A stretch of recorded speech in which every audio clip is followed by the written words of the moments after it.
trenutno je na evidenciji za filijalu Niš 39.235 lica, a što se tiče samog grada Niša, 27.034 aktivnih tražioca posla. U odnosu na 2014. godinu, recimo, kada je počelo veliko interesovanje fabrika i velika ekspanzija privrede, da kažemo, u gradu, broj je bio na 37.790 aktivnih tražioca posla, dok je recimo 2016. taj broj bio na 32.739 lica i recimo 2018. godine broj nezaposlenih tražioca posla, aktivnih tražioca posla je bio 27.928. U odnosu na negdje 2014. godinu za oko 35% je pala nezaposlenost u Nišu, što ja smatramo velikim uspehom jer Nacionalna služba za zapošljavanje ima stvarno dobru saradnju sa svim fabrikama, svim poslodavcima preko mera aktivne politike, preko posredovanja, tako da smo generalno izuzetno zadovoljni saradnjom i kako privreda i tačnije kako tržište rada funkcioniše i kako se ponuda i potražnja usklađuju. Od 2010. godine, tačnije 1. januara, zaposleno je oko 14.500 lica posredovanjem Nacionalne službe za zapošljavanje. Tu su u pitanju 7 kompanija, njih najviše izdvajamo jer imamo najbolju saradnju sa njima, gde je recimo Leoni koji je zaposlio oko 4.500 lica, Johnson koji je zaposlio oko 1.700 lica, Jura koja je zaposlila oko 4.300, Shin Won koji je zaposlio oko 2.500, Olympias oko 1.000, Aster oko 700 i za kraj Zumtobel koji je zaposlio oko 200 lica, ali još uvek nije prestao sa posredovanjem. Oni će tek otvarati pogone i oni su tek u, ja mislim, drugoj fazi, još uvek nisu završili svoje posredovanje. Što se tiče deficitarnih zanimanja, mi smo uvek u deficitu sa mašinskom strukom i tehničkom strukom i to je nešto što je, mislim da se nije promenilo ni dok je bila pandemija, tačnije epidemija korone, tako da su nekako mašinski tehničari i elektronski tehničari ostali deficitarno zanimanje, to se isto tiče i inženjera, tačnije fakulteta mašinskog i tehničkog.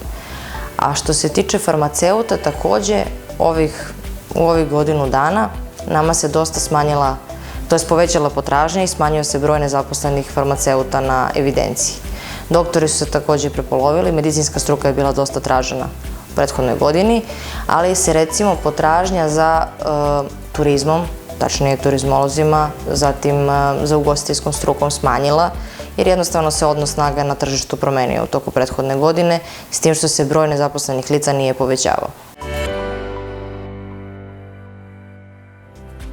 Što se tiče poslodavaca, kažem, kada poslodavac dobije i prođe odlukom, mi smo ove godine doneli sve odluke i popunili sve kvote, tako da smo negde već oko 1000 lica sagledali i obuhvatili tim odlukama.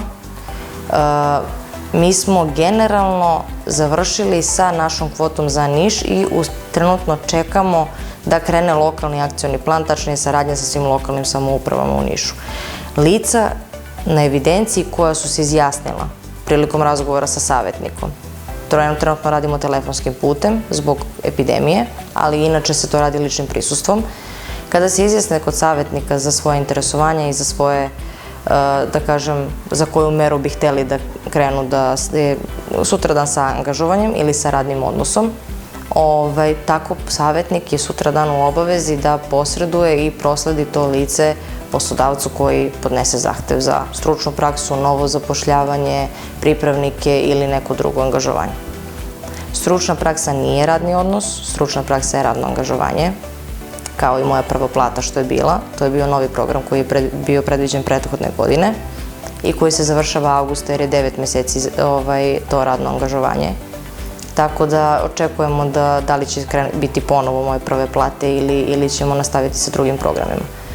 Svakako, samo stručna praksa nije zasnivanje radnog odnosa, sve ostalo jeste i u zavisnosti od programa je da li će biti zasnivanje na određeno ili na neodređeno vreme.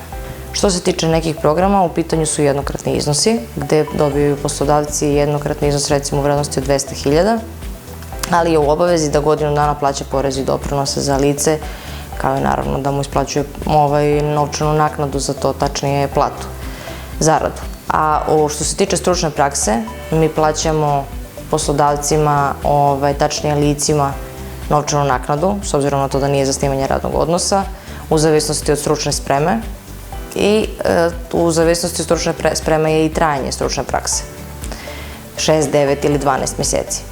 Što se tiče pripravnika, mi, s obzirom na to da je poslodavac u obavezi da isplati minimalni iznos ukoliko je srednja stručna sprema plus porezi i doprinose, mi to refundiramo nakon dostavljenog izveštaja i dokaza da je plaćeno. A za visoku školu mi isplaćujemo minimalni iznos, tačnije minimalnu cenu rada plus 20% uvećanja i porezi i doprinose poslodavcu. Što se tiče samozapošljavanja, licu se isplaćuje jednokratni iznos od 250.000 dinara, gde također lice mora godinu dana da drži otvoreno svoju radnju ili preduzeće i da godinu dana plaća obaveze državi, tačnije poreze i doprinose, kako bi se za godinu dana realizovala ugovorna obaveza. Znači sve ostale, sve mere kod nas i sve aktivnosti, svi programi predviđaju da se mi refundira ili na mesečnom nivou za lice, tako su recimo i obuke predviđene, osim obuke na zahtev poslodavca gde mi refundiramo polovinu iznosa pre nego što krene obuka, a drugu polovinu isplaćujemo poslodavcu samo ukoliko on zadrži u radni odnos nakon obuke preko 50% polaznika obuke. Sajmovi su nešto što je nama u suštini najpraktičnije i najbolje se pokazalo zato što je tu nekad mi tu omogućimo direktni kontakt između lica, nezaposlenih lica sa evidencije i poslodavaca. Tako da je najlakše negde da oni u razgovoru pronađu neko zajedničko interesovanje i da su se prosto tu se i nađe i sretnu se ponuda i potražnja. Tako da su se sajmovi uvek pokazivali kao dosta dobri, uvek je procenat oko 90% zapošljavanja, uvek imamo više, evo sad se je pokazalo i to da čak je bolje imati virtualni sajam nego nemati nikakav kao prošle godine, što zbog epidemije nismo mogli da održimo jer je tada baš bilo i vanredno stanje. Virtualni sajam je pokazao da se od 2800 radnih mesta popunilo, tačnije ono što se potraživalo, to je i uspela su nezaposlena lica da stupe u kontakt sa poslodavcima i putem online sajma, koji je u stvari prvi virtualni sajam u Srbiji, i da zasnuju radne odnose kasnije.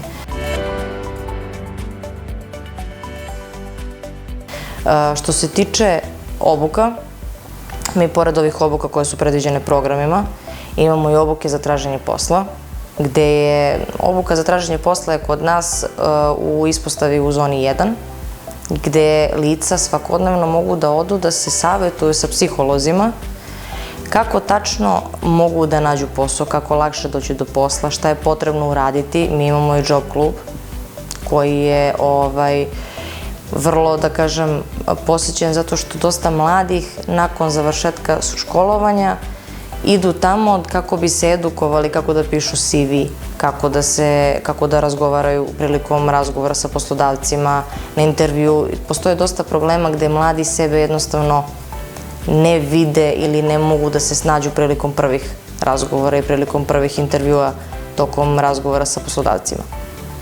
Kada treba najviše u suštini da se pokažu, postoji trema, postoji mnoge stvari koje ih zaustavljaju i koje ih sprečavaju da budu skroz otvoreni ili opušteni.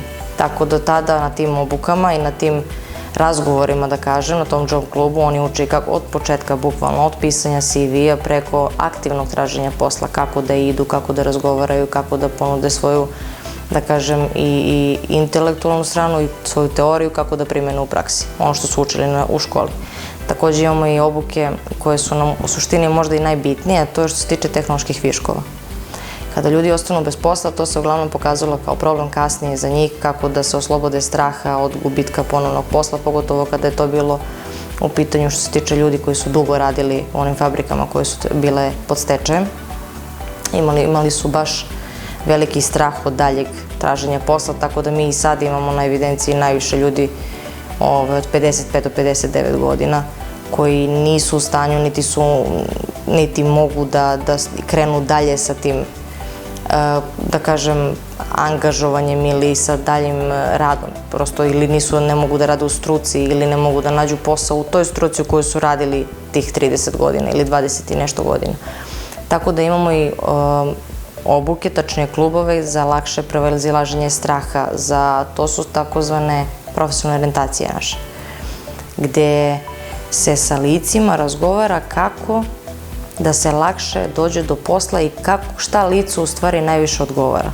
Mi volimo da spajamo i dualno obrazovanje, tačnije mi kao neki začetnici dualnog obrazovanja volimo da se to pokrene zato što je mnogo lakše nama sutradan da ne bi dolazili u situaciju da nemamo da ponudimo recimo radnike kao što su mašinske i tehničke struke, da nemamo višak gimnazijalaca i višak diplomiranih ekonomista i pravnika na evidenciji koji se mogu preorijentisati i da nađu posao lakše. Mi prosto gledamo da usmerimo ili mlađe ili starije osobe na neku drugu, ili na obuku, ili na drugo zanimanje, ili na program sticanja praktičnih znanja koji uopšte ne mora da bude u struci, nego recimo može da bude vezano za radno mesto. Tako da su te nama obuke nešto što mi generalno uvek preporučujemo ljudima, s tim što nisu dovoljno informisani za te profesionalne orijentacije i za obuke za traženje posla.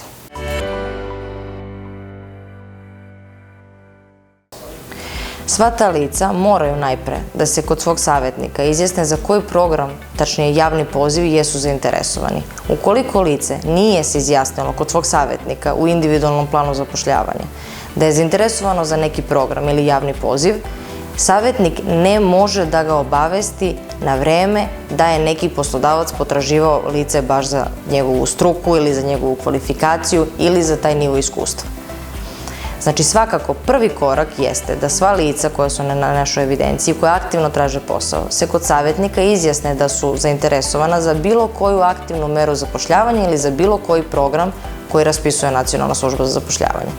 Kada se izjasne, onda je savjetnik u obavezi da ih pozove prilikom konkurisanja poslodavaca, a poslodavci mogu konkurisati ili putem pisarnice, gde se šalje mail na našu pisarnicu, tačnije pisarnica.niset@nsz.gov.rs, ili mogu da konkurišu tako što će doneti zahtev tu pisarnicu dole u kancelariju broj 4. Zatim, lica će kasnije biti obaveštena od strane savjetnika da je poslodavac potraživao lice sa tom strukom ili sa tim nivoom kvalifikacije, tačnije sa tim iskustvom u struci, u zavisnosti od toga koji je program u pitanju. O svim programima ili o svim našim javnim pozivima lica se mogu ili poslodavci se mogu informisati putem sajta www.nsz.gov.rs ili putem broja telefona koji je besplatan 0800 300 301. Pa u suštini je najbolje da se poslodavci informišu šta bi njima bilo najpovoljnije, da kažem, da recimo advokatima je dosta interesantna stručna praksa i pripravnici. Nije prosto svim delatnostima i svim poslodavcima interesantan isti program. Zato je najbolje možda da oni porazgovaraju sa našim organizatorima programa ili dodatnog obrazovanja ili sa načelnicima sa kojima takođe je skroz otvoren kontakt, kako bi se informisali šta je njima najbolje i najprilagodljivije od programa da preuzmu. Ono što je bitno kod Nacionalne službe za zapošljavanje je što mi pored nefinansijskih subvencije, da kažem, ili programa ili mera aktivnog zapošljavanja, mi dajemo i finansijska sredstva. Naši programi podrazumevaju i finansijsku pomoć ili u jednokratnom iznosu ili u mesečnom refundiranju poslodavcima. Što se tiče svih programa, sva su namenjena poslodavcima osim jednog, a to je samozapošljavanje. Samozapošljavanje je namenjeno licima nezaposlenim sa evidencije, naravno sa svim onim kategorijama ili sa nekom od kategorija teže zapošljivih na našoj evidenciji, gde lice dobije jednokratni iznos radi otvaranja i pokretanja osnivanja svoje radnje ili društva.